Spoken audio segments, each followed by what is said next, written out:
mais um Lumencast, podcast que traz histórias inspiradoras para o seu negócio, levando em conta sempre comunicação, gestão, educação e inovação.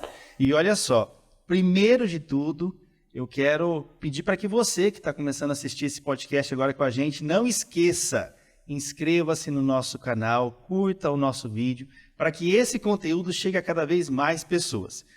Juliana e Ana Amélia, a gente está com convidados muito especiais hoje e uma história muito inspiradora. Né? Um empresário que começou como engenheiro e se tornou a primeira empresa do Parque Tecnológico de Maringá. Exatamente. Olá, pessoal. Nós estamos aqui com o Ednei Marcos Mossambani. Ele é engenheiro civil, mas também trabalha com a tecnologia da informação e hoje ele é o secretário da Agência Maringá de Tecnologia e Informação. Seja bem-vindo, Ednei, ao nosso Lumencast. Que prazer contar com você aqui com a gente. Muito prazer, o prazer é todo meu. Espero que a gente possa passar aqui momentos extremamente agradáveis e contribuir aí para esse maravilhoso projeto que é o projeto do Lumencast.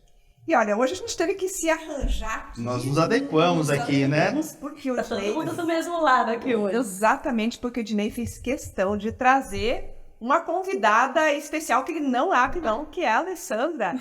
Por que essa presença é indispensável hoje para você, Ednei? Olha, essa presença é indispensável porque o Leandro entrou em contato comigo e disse: Ednei, a gente está fazendo um projeto assim, a gente quer contar um pouco da sua história. E eu disse: olha, Leandro, não tem como eu participar disso se a Alessandra não estar presente. Né? Ela é minha esposa, ela é minha companheira, ela é a mãe dos meus filhos, ela é a mulher que me inspira. Eu não estaria aqui se não fosse por ela. Então, e para mim não contar muita história doida, ela sabe mais as histórias do que eu. Então, esse é o fator, né? Muitas vezes a gente, já nos encontros, nas rodas de negócios, pessoal, às vezes, muitos empresários participando, e desde a história do movimento do setor de TI, nós sempre estivemos juntos. Né? Então, se é para contar uma história de negócio, se é para contar essa história empresarial, essa história só pode ser contada por nós dois juntos. Inspirador, já começa inspirador. Então, Alessandra, seja bem-vinda ao nosso Lumencast. A Alessandra tem formação como pedagoga, mas foi o braço direito, e é o braço direito do Ednei em toda essa construção. Seja bem-vinda. Obrigada, prazer estar aqui nesse podcast, né, do Lumencast. E vamos conversar aí, vamos ver o que a gente pode agregar nessa conversa. Eu quero entender, Alessandra, e talvez você ajude a desmistificar o que a gente está tentando saber hoje aqui. Como é que foi, Ednei, essa história de você, o profissional que conhece ali de tijolo, cimento, projetos, de repente mergulha no universo da TI. A gente sabe que esse de repente não é tão de repente assim. Como é que foi essa transição? Eu acho que essa história começa até um pouquinho antes, né? A minha família, meu pai, Fortunato Mossambani, e meu pai veio para Maringá no final da década de 60, 1970, 71. Né? Nós somos 7 filhos. Viemos da roça, meu pai sempre trabalhou na roça. E meu irmão Aristides Mossambani, que é bastante conhecido aí na cidade, veio antes. Minha mãe deu um jeitinho de mandar o filho mais velho estudar e depois convenceu meu pai. E, com o passar dos anos, montou-se uma loja, que é uma loja de autopeças para tratores, né? E já com 14 anos, só tem que trabalhar. Eu ficava um pouco contrariado, porque meus amigos todos iam jogar bola à tarde e eu tinha que trabalhar. Mas foi um aprendizado grande. E trabalhando na loja com os meus irmãos, eu falava assim: cara, eu não quero trabalhar aqui não. Eu quero fazer outra coisa. Eu quero fazer algo que me deixe voar. E foi quando chegou o momento de fazer o vestibular, a engenharia civil era o profissional liberal, era aquele profissional que trabalhava fazendo projetos, construindo, poderia fazer algo sozinho. Ideia da juventude ali, né? E fiz o vestibular, ainda no 3º ano eu fiz o vestibular, passei no vestibular em julho, só que naquela época não entrava, tinha que passar no vestibular em janeiro de novo. Estudei o dobro e felizmente eu consegui passar no vestibular para engenharia civil, que por incrível que pareça, morava ali na Avenida Colombo, muito próximo à Universidade Estadual de Maringá. E o mais incrível é que mesmo morando a 2 quadras da universidade, eu nunca tinha entrado na universidade. E foi um universo gigantesco para mim. parei de trabalhar na loja, comecei a fazer engenharia civil. Logo que eu entrei na faculdade, comecei a trabalhar à noite no banco, então eu estudava de dia, trabalhava à noite. Eu acho que o trabalho é uma das coisas que a minha família, meu pai sempre orientou os filhos e procure o seu caminho, tinha que pagar as suas despesas, ter o seu dinheirinho, né? E fazendo engenharia civil, migrei aí, tive a oportunidade de dar aulas, tive a oportunidade de fazer diversas atividades no banco. Mas no meu último ano de faculdade surgiu um projeto, se não o primeiro, um dos primeiros projetos de qualidade total do Sebrae aqui no Brasil. Era um projeto de implantação de programas de qualidade. E eu, no último ano da faculdade, com algumas horas livres, falei, vou participar desse projeto. E eu diria que esse projeto foi o projeto que mudou a minha vida. Porque eu comecei a trabalhar na área da qualidade, como estagiário ainda, porque eu não tinha terminado a faculdade. E esse projeto, a oportunidade de entrar numa indústria e melhorar os seus processos e fazer uma convergência entre o que existe e o que é possível, isso me encantou. E a engenharia civil começou a ficar como um grande aprendizado da lógica, da gestão. Eu tinha muita facilidade com cálculos, com números, né? E sempre implementando qualidade. E aí fui para trabalhar num projeto. Na época era o Maringá Bombas, Maringá Equipamentos. Hoje tem a indústria Pressuris aqui em Maringá. E desse projeto, o coordenador desse projeto me viu e disse, olha, esse cara, eu acho que ele tem talento, ele pode trabalhar nisso aí. E assim que terminou o projeto, eu me formei, meu pai queria porque queria que eu trabalhasse na empresa. E eu, na minha família, tem uma tradição que o filho mais novo geralmente cuida dos pais. Foi assim com os meus avós. E aí meu pai insistia que eu voltasse a trabalhar na loja. E aí eu fiz um acordo com ele. Eu disse, eu volto a trabalhar, mas meio período. Meio período eu vou trabalhar naquilo que eu estudei. E ele aceitou e eu disse, olha, agora é a minha chance. Eu tenho que me desenvolver na minha área para poder trabalhar. E aí com 6 meses eu consegui convencer meu pai a vender a parte dele da empresa para meus irmãos. E aí fiquei livre para trabalhar na área de consultoria. E aí começou, eu acho que foi aí que começou esse trabalho, desenvolvendo soluções no chão de fábrica, num primeiro momento. Né? A tecnologia da informação veio depois. A primeira solução que você resolveu foi no negócio da família e seu problema. Foi, eu tinha que dar um jeito de escapulir, vamos dizer assim, na época, né? Para que eu tivesse uma independência. Eu acho que a loja está na família, continua na família, né? Hoje é um dos meus irmãos, foram abertas outras empresas e está na mão dos meus irmãos. E eu segui o meu caminho. Mas você chegou a atuar como engenheiro, né? E aí a pergunta a engenharia e a gestão, como que elas se encontraram? O que a engenharia te ajudou a ser um gestor, um consultor naquele momento? Olha, eu acho que a engenharia ela trouxe um lado do critério, um lado do processo, o lado de querer fazer as coisas sempre corretas, as melhores soluções possíveis, né? Quando você fala aí numa construção, fazer uma casa, a casa é o sonho de alguém, a casa é o sonho de uma família. Então é você pegar um projeto que é o sonho de alguém e colocar isso em pé. Eu acho que isso é a aproximação mais forte que existe. Essa minha inspiração de resolver problema, de pegar algo e torná-lo melhor, isso foi algo que sempre me motivou. Eu entendi a sua pergunta encapsulada, viu, Leandro?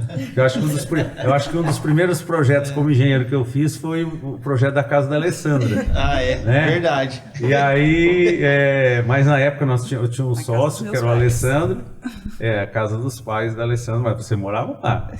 Né? E foi um dos primeiros projetos que a gente fez enquanto engenharia civil, né? Mas eu confesso que atuei muito pouco tempo na área de engenharia civil. Deixa eu só fazer um adendo aí e perguntar para a Alessandra, porque assim, a gente viu essa história de formação do Ednei, como que o Ednei começou a olhar, mas a Alessandra hoje exerce um papel muito importante dentro da Axion, na gestão de pessoas, né? Nessa gestão estratégica ao lado do Ednei. A Axion, a gente que conhece um pouco mais, sabe o desenvolvimento dela, tanto com os processos, quanto com os programas de qualidade, quanto com o GPTW, e a Alessandra que encabeça tudo isso. E a história da Alessandra nesse processo todo? Como que aconteceu para chegar ali, né, a base de conhecimento, construção dessa base da Alessandra? A Alessandra chegou na Axion bem no comecinho. A Axion estava começando a se estruturar, né, na área de tecnologia. E eu tinha ainda o meu filho mais velho, o Rodrigo, tinha 1 ano de idade.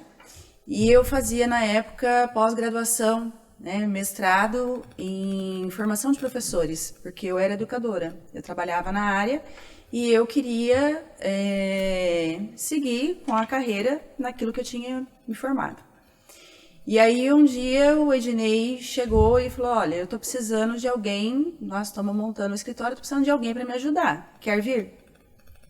Aí eu fiquei assim, né, entre a cruz e a espada, porque não tinha nada até então a ver com aquilo que eu tinha estudado, eu nunca pensei em partir para essa área, né? E há 23 anos atrás, você falar de tecnologia, eu nem sabia mexer direito no computador. Então, beleza, vamos partir do princípio, fazer um curso de Word, Excel e tudo que tinha, fomos buscar, né, conhecimento, só que aí deixou muito, muito bem claro, né, a nossa conversa. Nós vamos trabalhar juntos, enquanto isso não afetar o nosso relacionamento, que sempre foi muito bom. E graças a Deus a gente segue aí, né, há 23 anos trabalhando juntos. E eu acho que a gente consegue separar isso muito bem. O que é da Axion fica na Axion, o que é de casa fica em casa. Não é fácil no início até a gente conseguir ter esse discernimento para separar isso, né? E aí eu fui transitando dessa área de educação para a área de tecnologia.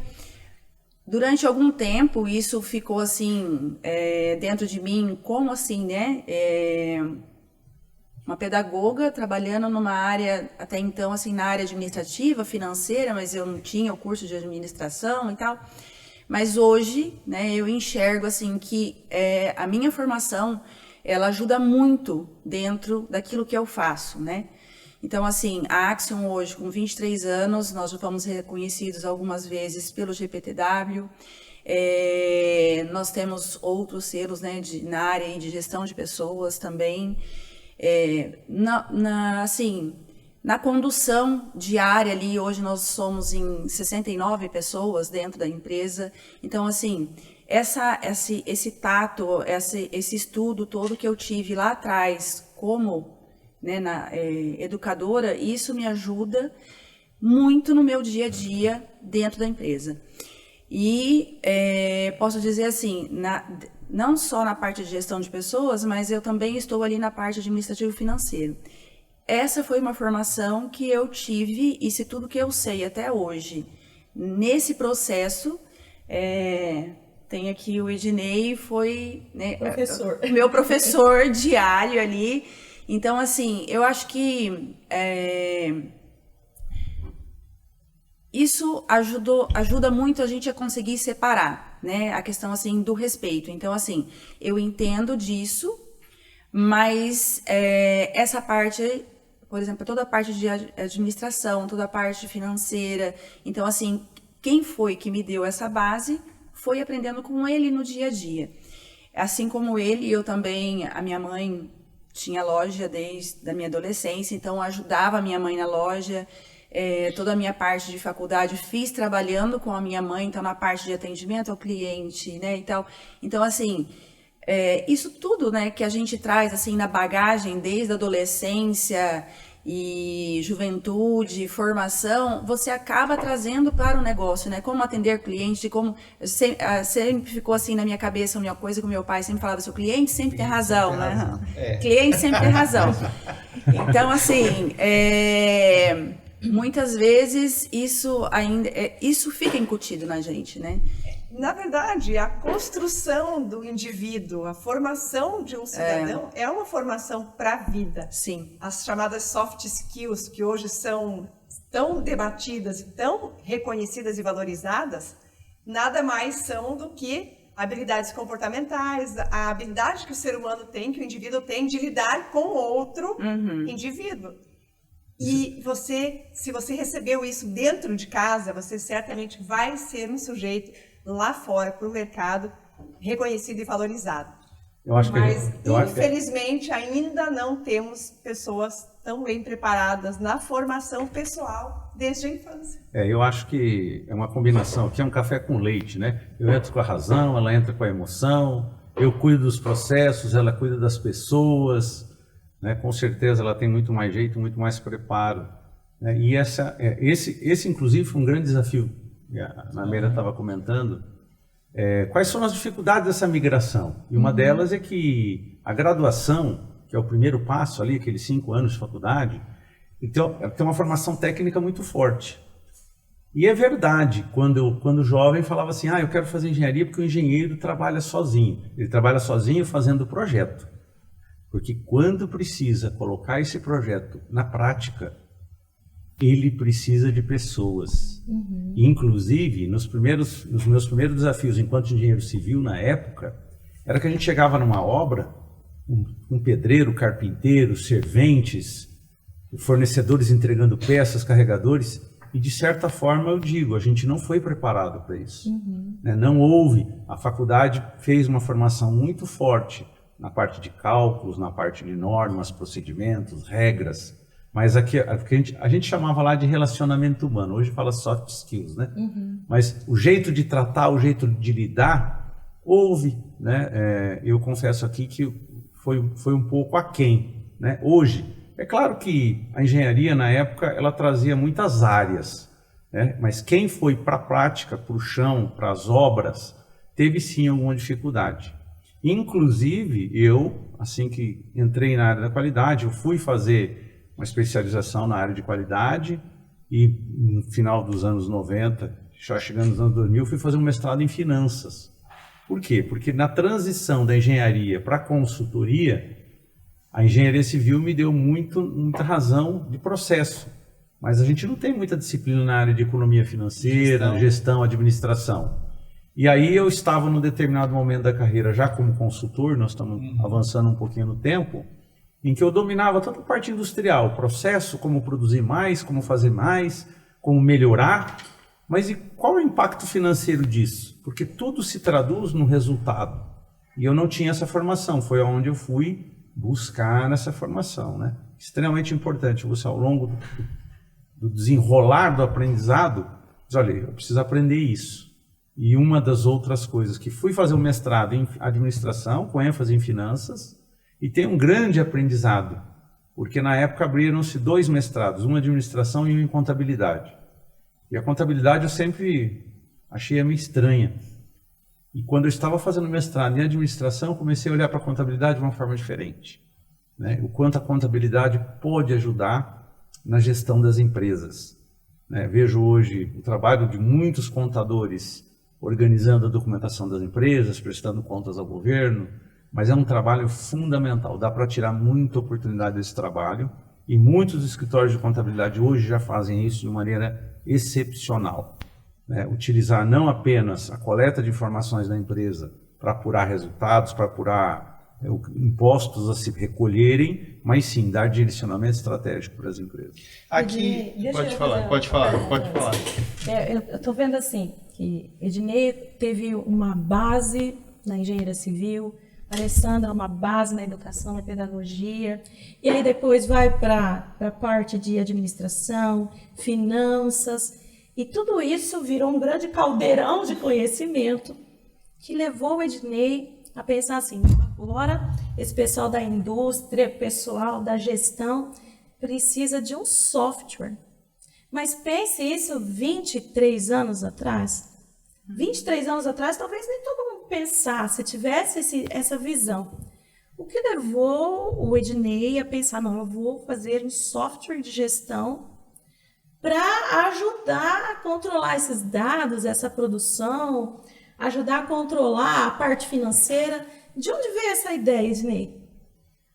Olha, Ana Amélia, a gente se depara hoje com, nas startups, quando falam em aceleração, ganhar escala. A gente não conhecia esses termos naquela época, mas eu acho que é um pouco por aí. O que acontecia? Eu trabalhava como consultor, né, assim como o Leandro hoje, e falava assim, olha, eu trabalho por hora, eu ganho. As horas que eu trabalho eu ganho, as horas que eu não trabalho eu não ganho. né? Eu não podia ficar doente. Ficava doente de sábado e domingo. De segunda até sexta tinha que trabalhar. E eu tinha a oportunidade de chegar numa empresa, identificar algum problema e trabalhar na solução daquele problema. E a cada empresa que eu visitava eram novos problemas, novas realidades e novas descobertas. E aí eu falava assim, como é que eu faço para ampliar isso? Tinha pessoas que ao longo da minha carreira eu trouxe, pessoas que hoje trabalham com consultores, são consultores inclusive bastante renomados na região. E eu disse, olha, eu preciso dar escala para isso, eu preciso pegar esse conhecimento que eu tenho e colocar em algum lugar para que outras pessoas possam utilizar. Mas, a cada empresa que eu visitava, eu conhecia o que a gente chama hoje de boas práticas. Eu chegava numa empresa para colocar um resultado, desenvolver um projeto de melhoria, que é aquilo que o empresário me contratava. Só que quando eu chegava lá, eu via várias coisas muito boas. Então, ao mesmo tempo que eu levava o meu conhecimento para resolver um problema, eu aprendia com aquela empresa. Tá, né? Então, esse é um lado do trabalho de consultoria que é fantástico. Ele retroalimenta. Você resolve o problema, você desenvolve, queima aí os neurônios, mas ao mesmo tempo você está aprendendo. E o meu desafio na época, eu dizia, como é que eu faço para isso aqui ir mais longe? E na época, eu até procurei algumas empresas, a tecnologia já começava a surgir de maneira forte. Eu me lembro que assim que eu casei, a gente não tem muito recurso, Alessandra, e eu fui num evento da Itautec e comprei um computador. Eu não sabia nem para que era, mas eu falei, não, eu tenho que comprar esse negócio. Comprei um computador em 12 pagamentos só para digitar proposta para cliente. E aí é o seguinte, não é só comprar um computador, né? É separar um quartinho em casa, uma mesa. E, Alessandra, o que é esse trambolho aqui? Isso aqui é um computador. Porque era grande, né? Era grande. Era um impressora matricial. Era um CP500. Era um CP500, era um trambolho. Que não? Para que você quer isso? Para digitar uma folha. Não, para digitar uma folha. Mas eu falei, não, a gente tem que ter esse negócio. Eu não sei, era alguma coisa, alguma mensagem subliminar aí que colocou esse negócio na minha mente. E aí a tecnologia. Eu já trabalhava com algumas empresas que tinham na época softwares, sistemas, mas digitava pedido, imprimia nota naquela impressora matricial, gerava contas a pagar e gerava contas a receber. Era isso que fazia os sistemas na época. Eu falo, não, todo trabalho de melhoria e processo, ele gera informação. E eu preciso dessas informações para gerar um projeto novo, para ter um resultado melhor. E esse resultado melhor precisa ser medido.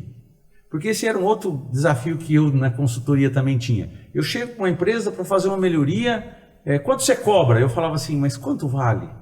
Eu não sabia quanto valia, era difícil de mensurar isso. Eu disse, olha, eu preciso dar um jeito de mostrar para o empresário que aquilo que ele está fazendo, ele vai me pagar 10 e vai ganhar 100. Mas se eu não medisse e não tivesse onde registrar isso, essa relação ficava difícil. Então, surgiu aí essa necessidade de você ter algum lugar em que você registrasse essas melhorias de forma sistêmica e que ele se perdurasse. Porque, por vezes, você faz o trabalho numa empresa e você sai e aquela empresa precisa manter aquele padrão de trabalho. Então, para manter os padrões de trabalho ou automatizar esses padrões de trabalho, entrou a tecnologia, Ana Amélia, e aí é uma outra história. Mas você está falando da consultoria, é exatamente isso.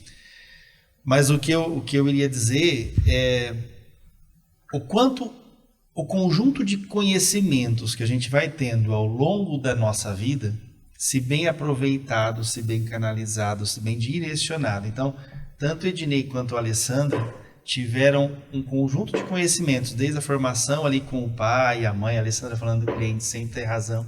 Eu lembro dessa frase também, o cliente sempre tem razão. Então, essa base se tornou também uma fundação, vamos pegar um exemplo aí da engenharia, se tornou fundação para que o Ednei construísse a carreira dele, onde está hoje. Eu lembro que começa com o Allworks lá atrás, né? O Allworks. E olha, e não foi fácil, né, Ednei? Foi desafiador, né? Parece que é simples. Eu procurei um profissional de tecnologia para começar a montar o software. Eu trabalhava com consultoria ainda. Chamei um profissional e falei assim, mas eu não quero esse sistema seu aí não, vamos fazer um novo, vamos fazer um específico. E começamos Começamos, ele entendia de programação, eu entendia de processo. Quando terminou, nem terminou, não funcionou, eu falei, vai ter que fazer de novo. Eu falei, como assim vai ter que fazer de novo? Não, porque essa tecnologia aqui vai ter que fazer de novo. Depois de 2 anos trabalhando, tivemos que fazer de novo. Era o tal do banco de dados. Era uma tecnologia que ela rompia os dados. O cara estava trabalhando e parava de funcionar. Eu falava, como é que resolve isso? Aí o Adilson disse, não, tem que fazer com um banco de dados. Eu falei, como é que faz? Ele falou, tem que fazer de novo. Mas a gente trabalhou junto nessa época, e para quem está em casa entender a complexidade disso, porque falar isso hoje, quando tem internet, quando tem inteligência artificial, quando tem grandes data centers, bancos de dados na nuvem e tudo mais, é uma realidade que talvez a gente não entenda, né? As pessoas que estão nos vendo, ou quem está entrando novo no mercado de trabalho hoje não entenda. Quando a gente falava de corromper banco de dados, e para resolver isso a gente tinha que catar, lembra? Uma caixinha de disquete e correr na empresa para a gente poder passar isso no banco de dados, para que a gente pudesse subir as tabelas novamente no sistema, para que daí sim a gente conseguisse. Então, cada vez que dava um pico de energia, alguma coisa, corrompia ali um banco de dados, uma tabela, a gente catava o disquete. Na época o Adilson não dirigia, eu dirigia. Então pegava o Leandro e o Adilson, a gente corria lá. Não era simples, né? Era um mundo muito diferente do mundo que acontecia naquele momento, né? Não havia o online, né? Não havia online. Aqui, instantaneamente, Para você, se eu tivesse que fazer um paralelo desse sentimento, faz o seguinte, pega o seu celular aí, começa uma conversa e tira o sinal de rede. 15 minutos. A sensação que você vai ter de estar perdido e cadê, era mais ou menos isso. A diferença maior é que quando você lida com uma empresa e essa empresa para, não é uma pessoa que para, são 10 pessoas, 15 pessoas, 20 pessoas que param. Então, a preocupação, eu acho que a tecnologia evoluiu muito, né? E junto com ela também os malwares que existem por aí hoje, né? Por isso que é tão importante você proteger os dados, fazer os seus backups, ter uma política de segurança muito forte, né? Já surgiram brincadeiras no país por causa da tal da nuvem, mas o que é essa segurança, né? O que são os dados em nuvem, né? Na verdade, tem muito mais a ver com segurança da informação do que propriamente dito aonde esses dados estão. Mas isso tudo impacta e faz com que a empresa que trabalha com software hoje, ela vive um constante desafio, porque ela melhora processos, mas tecnologias vão surgindo, né? Nós temos aí o exemplo aí das conexões. Antes você pedia uma conexão, hoje você era cabo coaxial, depois o cabo azul, hoje nós estamos falando de fibra ótica e já estamos falando de 5G, sem fio, né? E já está o 6G vindo aí, né? Então tudo isso é desafiador, porque conforme essas tecnologias mudam, a forma como que você desenvolve e programa o software também tem que mudar. Então aparentemente um sistema que está pronto, quando surge uma nova tecnologia, você tem que reescrevê-lo, né? É como se um outro paralelo aqui, pegasse uma carta de D. Pedro para Portugal, né? Se você pegar e ler essa carta hoje, com os termos que a Ana Amélia aqui é especialista na área de gramática e línguas, se a gente começar a ler essa carta, metade da carta a gente não vai entender, porque a linguagem daquela época era para aquela época. Para mandar a mesma mensagem hoje, nós temos que escrever a carta novamente, né? Então esse é o desafio, as linguagens mudam, né? E para você ter uma ideia, hoje o Seven, que é o nosso principal produto na Axiom hoje, ele deve ter uns 10 milhões de linhas de programação.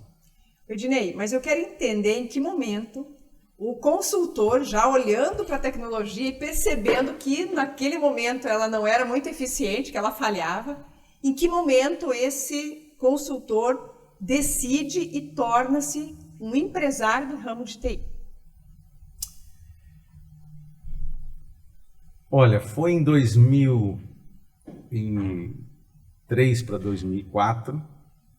O ano 2000 foi quando eu entrei no mestrado e enquanto eu trabalhava e fazia o mestrado, eu disse, olha, eu tenho que aproveitar esse ano sabático, esses 2 anos sabáticos de mestrado, em que eu estou podendo me dedicar ao estudo, a ajudar a desenvolver a ferramenta. Então eu fazia as consultorias porque tinha que pagar as contas, viajava muito, ia para São Paulo na segunda-feira, voltava na sexta, né? Esse é um período que, inclusive, bastante complicado para nossa família, porque eu saía de domingo à noite, pegava um ônibus, ia para São Paulo para trabalhar um projeto, chegava segunda-feira de madrugada, trabalhava segunda, terça, quarta, quinta-feira, saía de São Paulo à noite, chegava sexta-feira de manhã, dava um beijinho na esposa, pegava o carro, ia para Pongas, ia para Londrina, estudava sexta, sábado até na hora do almoço, voltava para casa, passava o sábado, domingo à noite ia para São Paulo. Então, nesse período, essas noites que muitas vezes ficamos longe e não tinha toda essa conexão que tem hoje, eu fui trabalhando todos esses processos. E quando eu terminei o mestrado, procurei um parceiro, né, de software para construir essa solução, e num dado momento eu disse, olha, agora a gente tem que apostar, né? Eu tinha um projeto com o Sebrae até o ano de 2003. No ano de 2003, houve uma mudança governamental e o Sebrae mudou algumas políticas. Não é o Sebrae Paraná, é o Sebrae Brasil, nacional. E aí eu disse, olha, agora é a hora da gente investir, né? Vamos investir, vamos acreditar nisso, né? E eu por algum tempo ainda fiquei, por 1 ou 2 anos, transitando na consultoria, porque essa era a principal fonte de receita da nossa casa. E enquanto isso, a Alessandra e o Adilson, que é o nosso sócio na empresa, ele é da área técnica. Até 2006 você foi. Acho que até 2006 eu ficava transitando aí. E no final de 2005 nós falamos assim, agora tem que apostar, né? E foi uma decisão como todas as decisões que tivemos na nossa vida. Vamos encarar, se der certo bem, se não der certo a gente remaneja, mas vamos lá, né? E a felicidade que eu tive é que no final de 2006 tocou o telefone, né? Eu atendi o telefone, um tal de Ademir Nieiro. Olha aqui, o Ademir Nieiro, da Serprosoft. Ademir Nieiro da Serprosoft? Da Serprosoft. Eu tenho aqui uma empresa de software. Nós estamos montando aqui um APL de software. E eu que pelo Sebrae ajudei a trabalhar uma série de programas associativismos na indústria metalmecânica, na indústria moveleira, nunca tinha conhecido nenhuma outra empresa de software de Maringá. E o Ademir Nieiro falou, nós vamos fazer uma reunião lá no shopping, vai vir as lideranças, vai vir outros empresários. E eu não conhecia nenhuma outra empresa de software de Maringá. Fui quando foi fundado o APL de software de Maringá e região. E isso, confesso, nos ajudou muito, porque passamos a conhecer outras empresas de software, e esse é um outro episódio, por uma outra... Você sabe que eu ia te perguntar isso exatamente agora, Ednei. Comentar que Maringá é conhecida como polo de TI. E eu ia te perguntar quando é que começou esse movimento associativista em Maringá. Mas, pelo visto, foi a partir desse telefonema que você recebeu. Na verdade, já existia um pequeno grupo de 5 ou 6 empresas que estavam se articulando para criar um movimento, porque faltava profissionais, né? Como é que a gente resolve isso? Como se a gente articula? E como o Wilson Rezende fala, né? A gente queria pagar menos imposto. Eles queriam pagar menos imposto. Eu não tinha nem ideia disso ainda. Eu só queria estruturar a empresa. Eles queriam poder pagar imposto. Eu queria poder pagar. Faturar para poder pagar imposto. E eles estavam querendo pagar menos imposto, né? Exatamente. E eu acho que de uma conversa com o Sérgio Amada, Wilson Rezende, o Ademir Nieiro tiveram, na época visitaram o prefeito Silvio Barros, e o Silvio Barros falou, o que vocês querem? Ele falou assim, a gente não sabe. Então vamos fazer um planejamento. A hora que vocês tiverem um planejamento, vocês voltam aqui. E aí dei sorte de ser convidado, né? Isso ajudou muito, porque as empresas começaram a dizer, olha, a gente não vai resolver sozinho, né? E tem um mantra que a gente traz até hoje, que é, sozinho você vai mais rápido, junto você vai mais longe. E desde aquela época, nós criamos uma sinergia muito forte. Logo em seguida, tivemos um risco danado, quase o movimento acabou, porque depois de uma reunião fizemos um churrasco lá na Axion, e nesse churrasco nós nos empolgamos, e era mais de 3 horas da manhã, e a gente conversando, e a gente não viu o tempo passar, né? E a Alessandra ligava, eu desligava o telefone, a mulher do Wilson ligava, eu desligava o telefone. Quando a gente viu, era 4 horas da manhã. Que corrompeu a tabela, lembra a história? Quase corrompeu a tabela e aí... 4 horas da manhã, a gente conversando Que e aí... movimento associativista é esse? Exato. Que associação é essa que eles estão montando? Diz a lenda que o Valcir Franzói dormiu no carro e o Wilson Rezende ficou 15 dias no sofá. Diz a lenda. É porque eu cheguei mais rápido, porque o churrasco foi em frente de casa. Eu cheguei rápido deu em casa. sorte, na Eles verdade. demoraram. Mas quando você fala que você teve sorte de ser convidado para participar daquela reunião, eu costumo dizer que sorte é o resultado que a gente colhe depois de alguns anos de trabalho.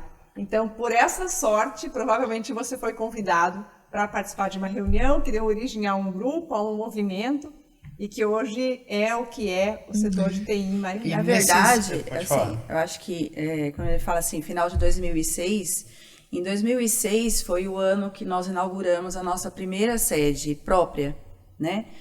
E que ficamos nela até agora, final de 2022, onde nós passamos para o Parque Tecnológico.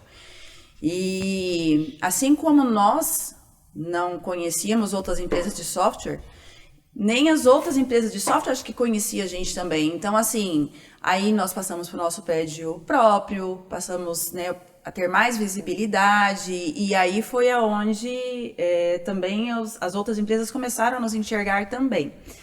Então, Eu acho que foi uma sinergia interessante, porque assim, a maioria das empresas de software, elas têm origem em profissionais que se formaram na área de ciência da computação. Né? E eu era um cara que estava numa empresa de software que não tinha estudado software. Aliás, eu não sei programar até hoje. Eu não sei programação. Né? Então, eu acho que isso foi uma convivência interessante. E empresários com competências na área de marketing, competências na área de administração, e essa junção, né, esse movimento, foi muito positivo. Acho que desde 2006 as empresas que estão no APL, elas crescem na faixa de 20% a 25% ao ano, ou seja, cada 4 anos elas dobram de tamanho.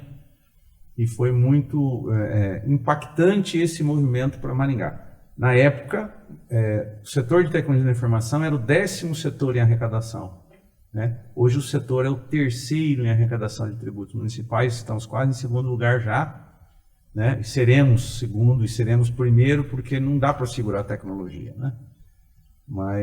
E o poder público começou a enxergar isso. É curioso quando o Ednei fala que ele não conhecia outras empresas e outras empresas da mesma área não conheciam o seu trabalho, mas é que a área de tecnologia é uma área que trabalha rápido e em silêncio. Você não faz barulho, não gera muito movimento externo. Sim. Então, se você tem uma fábrica de móveis ou de confecções ou de medicamentos, você vai ter aquela movimentação de pessoas e caminhões e estoque levando seu produto. E no setor de TI, você faz tudo isso acontecer dentro de um barracão, sem muito barulho, sem muito movimento. Sabe que uma vez, hoje ele não sabe dessa história. Vou contar para você agora. Olha lá. É o furo. Ó, exclusivo! Exclusivo. Uma vez estávamos trabalhando no primeiro lugar onde foi a Axiom, que foi ali na Avenida Colombo, em cima sobre a loja da empresa dos pais dele. Uhum. E o pai dele abriu a porta e o seu Fortunato abriu a porta e falou assim: vocês não fazem barulho? Vocês parecem um monte de frango que fica aí só escuta só tic tic tic tic tic tic tic tic tic tic tic tic tic. Só fica fazendo tic tic tic tic tic, porque de fato não faz barulho. Agora, eu quero antes hoje da gente faz, tá? hoje faz. é muita gente, aglomera, né? Mas eu quero antes da gente entrar ou já adentrando nessa questão do setor, do parque de TI, né? Que se tornou agora a agência de tecnologia, né? Que foi o berço, bom, né? Nascer a agência de tecnologia em Maringá, que está tornando Maringá um polo, né? De TI. Uma coisa que eu sempre escutei o Ednei falando, quando o bichinho da qualidade pica você, aí não sai mais, não há antídoto que tira esse querer fazer melhor sempre. E esse bichinho da qualidade me picou, acho que estava guardado dentro do bolso dele quando eu trabalhei com ele, mas é muito pela experiência que eu vivi. E aí eu conheci um profissional que não era gestor, mas se tornou, não era administrador, nem contador, nem economista, mas se tornou consultor. Depois eu vi um empresário que não era programador, mas se tornou um gestor na área de TI. Mas o Ednei sempre buscou beber em fontes que traziam muito conhecimento. Fundação Nacional da Qualidade, Sebrae, né? A CESPRO, agências, o associativismo de forma geral. E eu queria pedir para que você trouxesse para a gente e para quem está assistindo a gente, o quão fundamental foi isso na sua caminhada. Porque fundamental a gente sabe o que é, mas na sua caminhada, como isso contribuiu na sua caminhada? Olha, Leandro, eu me lembro de que um dos primeiros cursos, treinamentos que eu fiz em um consultor mais experiente que eu, ele dizia: Ednei, tem 3 formas de aprender. Uma é por tentativa e erro, a outra é por cópia e a outra é por inspiração. Né? Tentativa e erro é a pior delas, porque você vai demorar e vai gastar muito recurso. A inspiração, ela vem em certos momentos. Então, a mais rápida é por cópia. Ou seja, aprenda com quem já fez. Né? Então, um pouco do trabalho do consultor é aprender boas práticas e implementar essas boas práticas. Pô, se eu dizia isso para os meus clientes, como é que eu vou fazer na empresa que agora eu tenho que administrar? Gente, eu tenho que procurar os melhores exemplos, eu tenho que procurar as melhores oportunidades. E pasme, muitas delas não têm custo. Né? Não estou dizendo que não é para contratar consultoria, não. Tem que contratar sim. Inclusive, na minha base, eu tenho empresários que eles sempre contrataram consultores. E aí algumas pessoas falavam assim: empresário, você não enjoa? Eu falei assim: não, pai, se o cara vem aqui, às vezes um consultor passa aqui o dia inteiro e o dia dele é caro, custa $1.000. Mas você consegue absorver esse dia inteiro? E ele dizia: eu não preciso absorver o dia inteiro, eu preciso de 10 minutos só. Porque desse dia todo, talvez uma coisa que ele vai dizer em 10 minutos vai pagar 10 vezes esses $1.000 que eu estou pagando para ele. Né? Então, assim, muitas vezes a gente fica buscando conhecimento bruto e grande, mas é igual uma ave, um passarinho que se alimenta o dia todo de pouquinho em pouquinho. Então, o crescimento é isso, o crescimento é aproveitar os detalhes. Eu digo para alguns líderes da nossa empresa: olha, tem tal evento, tem uma palestra. O cara fala: puta, mas é uma palestra, 1 hora de palestra. Eu falei: não, você vai na palestra de 1 hora para aprender 5 minutos. Então, você vai olhar essa palestra inteira, 55 minutos não vai te fazer diferença, mas 5 minutos pode ser que faça. E assim, eu fico antenado. O Sebrae está aí, é um parceiro para toda a vida. Né? Eu contei já aqui que o primeiro projeto de qualidade foi lá que eu me contaminei, então eu responsabilizo ele e cobro ele até hoje. Né? Mas assim, todo movimento associativista é importante. Esse aprender com o outro. Muitas das coisas que a Axon faz hoje de práticas na área de tecnologia, eu aprendi na SG Sistemas, eu aprendi na DB1 Informática, eu aprendi na Serprosoft, eu aprendi na TAC, eu aprendi na Sábio. Todos os dias hoje a gente aprende alguma coisa. Então, visitar outras empresas, estar aberto às mudanças, visitas até outros setores. Por isso que a gente incentiva tanto. O setor, nesses 15 anos de movimento, a gente faz várias viagens de benchmark. Nós já fomos para Santa Catarina, nós já fomos para o Rio Grande do Sul, nós já fomos para São Paulo. O pessoal esteve lá no Cubo recentemente, esteve no Google em São Paulo. Já fomos para o Vale do Silício, na Califórnia, ver o que esses americanos fazem, os doidos danados de tecnologia, né? Eu acho assim, que a gente tem muito para aprender, mas tem muito para ensinar. E eu acho que o empresário que colocar um pouquinho, apostar um pouquinho nesse aprender com o outro, vai aprender mais rápido. Porque você é um engenheiro que hoje não exerce, um engenheiro civil. Você é um engenheiro civil que hoje não exerce a sua profissão, mas tornou-se ou continua sendo um construtor, um executor de projetos e de ideias. Isso você não aprendeu na faculdade de engenharia. Isso você tem aprendido todos os dias, como você mesmo disse, com cada experiência que você vivencia.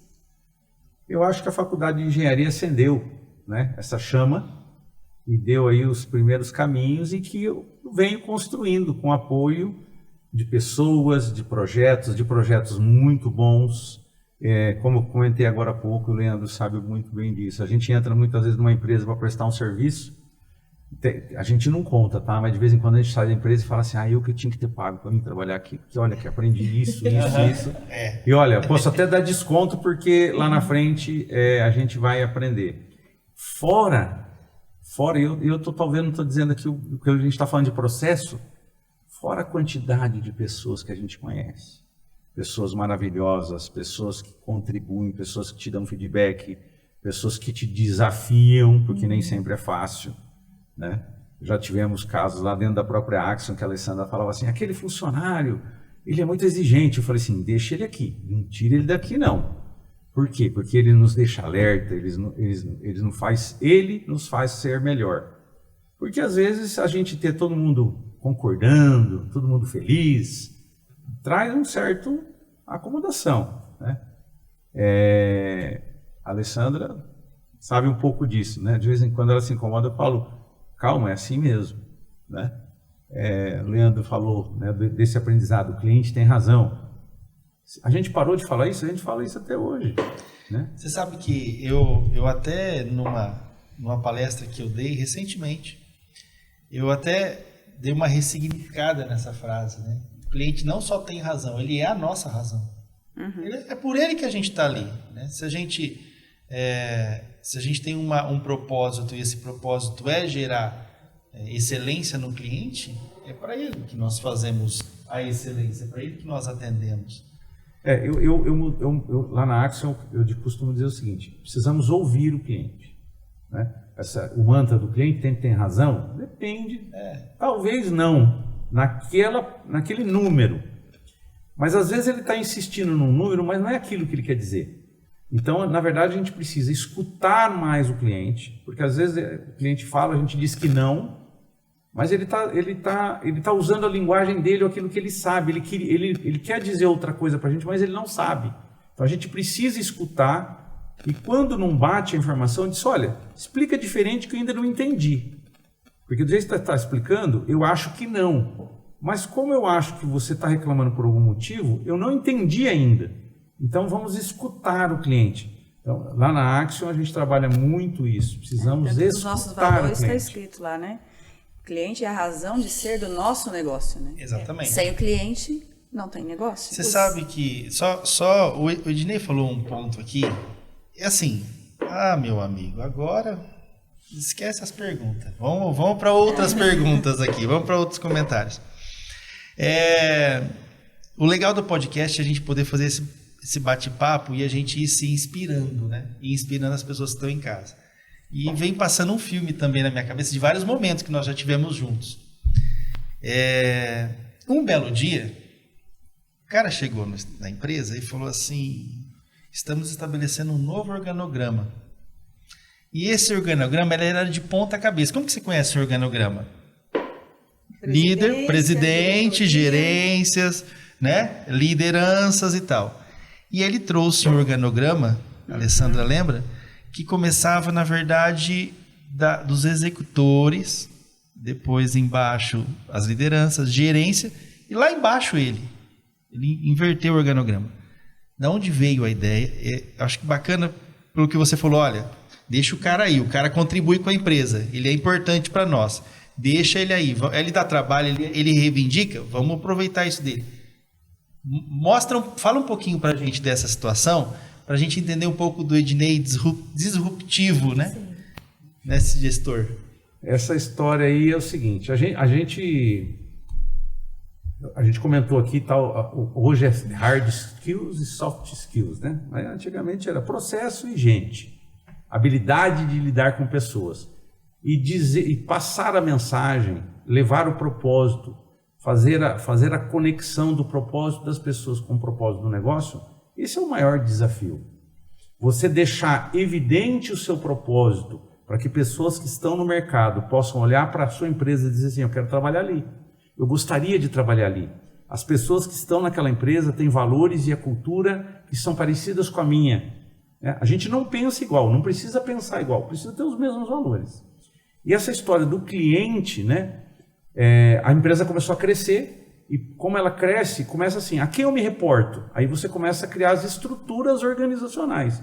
Quem são os líderes, quem são os gerentes, quem são as pessoas que vão dar a palavra final em dados momentos. E aí você diz, ó, primeira coisa, você tem o seu chefe, depois você tem o seu gerente, depois você tem o seu diretor, depois você tem o seu presidente. Então quem que manda? E por vezes, quando a gente quer as coisas rápido, todo mundo vai falar com o presidente, né? Pula. Não, isso é um primeiro desafio da gestão quando a empresa está crescendo, até que ponto você tem que empoderar a equipe de líderes. E as pessoas falam assim, afinal, quem manda? E aí um dia a gente tinha vencido o MPE Brasil, 2010, versão 2012, fomos para o Nacional, e tinha teve uma palestra com o seu Jorge Gerdau.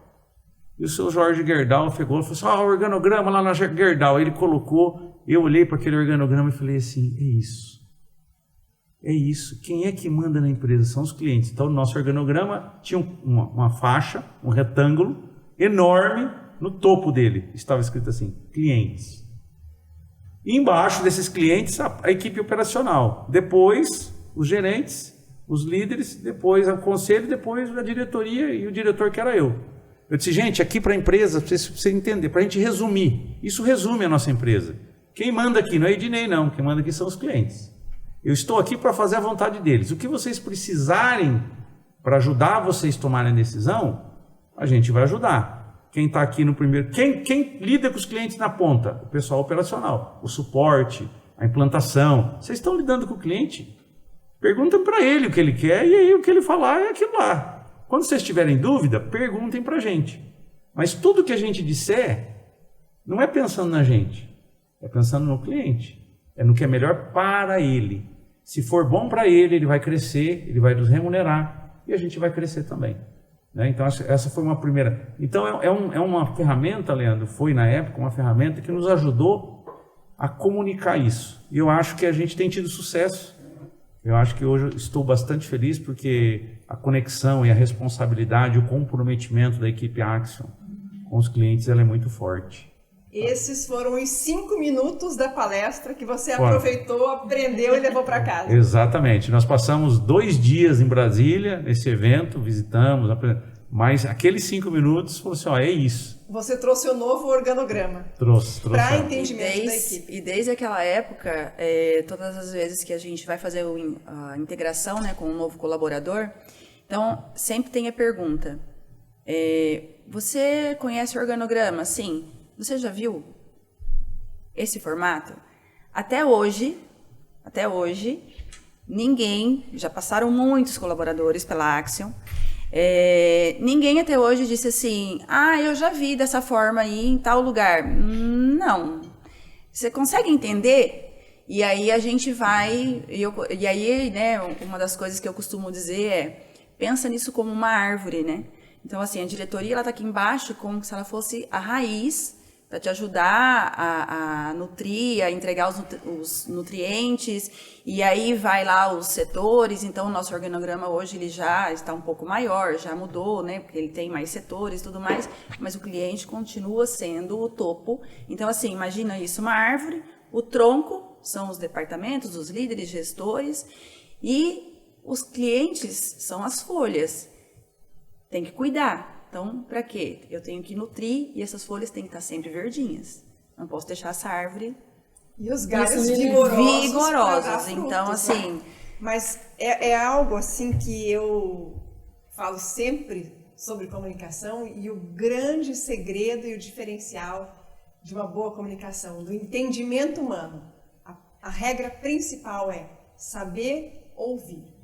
Quando você sabe ouvir, você promove e enriquece o entendimento humano e aí você alcança a tão sonhada boa comunicação, a comunicação eficiente. Não existe um outro ponto de partida senão o ouvir. Se eu quero ter um cliente, se eu quero ter um produto que atenda às necessidades desse cliente, eu preciso ter pessoas ouvindo e entendendo o que esse cliente precisa. É verdade. Um desafio que eu comento, que a gente viveu bastante, nós temos uma criação baseada na igreja, né? Certa vez a Alessandra falava assim, a gente vai, temos as regras, o manual do colaborador, porque existem regras. Existe a convivência harmoniosa, pujante, tudo lindo e maravilhoso, mas tem regras? Não tem regras. Tem que ter, né? Tudo pode, mas existem sim regras que são a base da convivência. E por vezes ela falava assim, poxa, a gente tem que falar de novo. Nós temos que falar de novo do negócio do cartão ponto, nós temos que falar de novo do não sei o que lá, nós temos que falar de novo do que pode, do dia do vale, do dia não sei o que. E por várias vezes eu virei para a Alessandra e falei, Alessandra, a gente vai na missa sempre, o padre está sempre falando a mesma coisa. O gestor é o padre dentro da empresa. A gente sempre vai ter que continuar falando. Por quê? Porque às vezes a gente fica, mas as pessoas vão mudando. E tem pessoas novas chegando aqui que a gente tem que dizer aquilo que a gente disse várias vezes, nós vamos continuar dizendo. É um processo de educação constante. Exatamente. Esse é um mito, porque às vezes o empresário fala, não, lá é maravilhoso, não tem trabalho. Tem muito trabalho. Tem muito Essa trabalho. árvore que você mencionou, Alessandra, me fez lembrar o quadro que vocês puseram agora na inauguração da nova sede. Vocês fizeram justamente uma árvore, lembrando, todas as pessoas que passaram pela Axion, fizeram parte dessa Axion, estão lá, com o nome escrito nessas folhas. E a base de vocês são esses valores que vocês passaram para nós e todo esse pensamento organizacional que vocês têm. E isso me fez lembrar aqui do Parque de TI, que vocês agora estão lá e a partir desse pequeno trabalho associativista que começou, cada um dando a sua contribuição, pequenininho, como a Ednei falou, vocês viraram um grande movimento e tiveram essa grande conquista, que é o Parque Tecnológico de Maringá. E vocês tiveram a felicidade de ser a primeira empresa a se instalar lá. Qual a importância disso para vocês? Qual a importância desse Parque Tecnológico para as empresas de Maringá? Eu vou dividir aqui, Ana Amélia. Eu vou falar um pouco do parque e vou deixar a Alessandra falar da Axion, ser a primeira empresa lá. Nós já foi comentado aqui no começo, né, que as empresas de TI elas trabalham nas sobrelojas, elas são invisíveis para a maioria das pessoas. E o setor de tecnologia da informação olhou para isso. Já há alguns anos, há 15 anos, a gente falou, qual que é o nosso desafio? Que Maringá saiba do potencial que esse setor é para a cidade, porque o pai, muitas vezes, que ajuda o filho a definir a sua carreira, ele sabe o que um enfermeiro faz, o que um médico faz, o que um advogado faz, o que o engenheiro faz, mas ele não sabe muito bem o que o filho, o que o programador faz, né? O Leandro falou aqui que o meu pai uma vez entrou lá na sala e via a gente digitando, porque meu pai veio da roça. Meu pai é o seguinte, se você chegasse em casa e não estivesse sujo e cansado, você não tinha trabalhado. Né? Eu falei assim, não pai, a gente trabalha com a cabeça. A gente falava assim, mas não fica careca? Eu falei, não, é outro jeito. Né? Mas voltando, e aí o setor, no seu planejamento lá atrás, ele falava, cara, sabe o que a gente precisa fazer? A gente precisa ter um lugar onde todas as empresas estão juntas fisicamente, para que as pessoas comecem a olhar para a gente e reconheçam nesse setor um setor importante, para que a gente possa atrair jovens. Né? Nós temos aí uma referência, que é o Google, que é uma referência para o bem e para o mal. Né? Para o bem porque ela é uma referência, para o mal é que todo mundo quer ir para lá, nem ninguém quer ficar aqui. Mas a gente está se virando. E aí aqui eu preciso fazer uma menção extremamente importante, que é o prefeito Ulisses Maia. Na primeira, os prefeitos anteriores que tiveram sempre apoiaram o movimento, sempre ventilaram positivamente, nós não temos queixas.